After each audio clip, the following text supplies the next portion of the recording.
Hi hello வணக்கம் and welcome to Fareenas kitchen.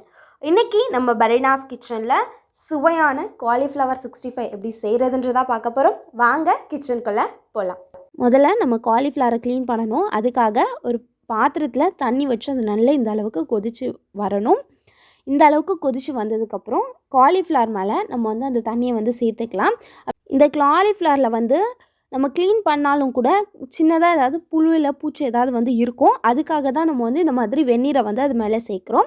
இது ஒரு 2லேருந்து 3 நிமிஷம் நம்ம அப்படியே விட்டுறலாம், இருக்கட்டும். பாருங்கள், 2லேருந்து 3 நிமிஷம் ஆயிடுச்சு. இப்போ நம்ம இதை நல்லா வடிகட்டி எடுத்துக்கலாம். இந்த அளவுக்கு தண்ணியே இல்லாத மாதிரி நம்ம எடுத்துக்கலாம். இப்போது நம்ம இதில் தேவையான அளவுக்கு மசாலா எல்லாமே ஆட் பண்ண ஆரம்பிச்சிடலாம். இதுக்கு ஒரு மிக்சிங் பவுலில் நம்ம 2 டேபிள் ஸ்பூன் அளவுக்கு 65 மசாலா நம்ம சேர்த்துக்கலாம். அது கூடவே கொஞ்சமாக கரம் மசாலா, தேவையான அளவுக்கு உப்பு, கலர் பொடி எல்லாமே நம்ம சேர்த்துக்கலாம். இப்போது இது கூட 2 டேபிள் ஸ்பூன் அளவுக்கு கார்ன்ஃப்ளவர் மாவு சேர்த்துக்கலாம். இது கூடவே 1 டீஸ்பூன் அளவுக்கு அரிசி மாவும் நம்ம சேர்த்துக்கலாம்.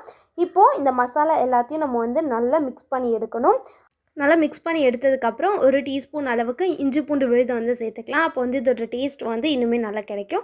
சேர்த்துட்டு நல்லா நம்ம இந்த அளவுக்கு மிக்ஸ் பண்ணி எடுத்துடலாம்.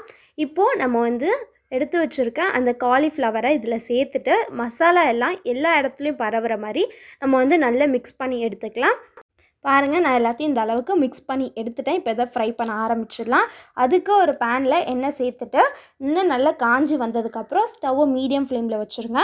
வச்சுட்டு ஒன்று ஒன்றா நம்ம அப்படியே எடுத்து போட்டுடலாம். எல்லாத்தையும் சேர்த்ததுக்கப்புறம் இந்த அளவுக்கு நம்ம இதை மிக்ஸ் பண்ணி விட்டுக்கிட்டே இருக்கணும். 2 பக்கமும் நல்லா வெந்ததுக்கப்புறம் நம்ம இதை எடுத்துடலாம். அவ்வளோதான். பாருங்கள், நம்மளோட சுவையான காலிஃப்ளவர் 65 சூப்பராக ரெடி ஆகிடுச்சு. இது நம்ம சாப்பாடுக்கு சைட் டிஷ்ஷாகவும் வச்சு சாப்பிட்லாம். அந்த அளவுக்கு டேஸ்ட்டாகவும் இருக்கும். ஸ்நாக்ஸாகவும் நம்ம குழந்தைங்களுக்கு செஞ்சு கொடுக்கலாம்.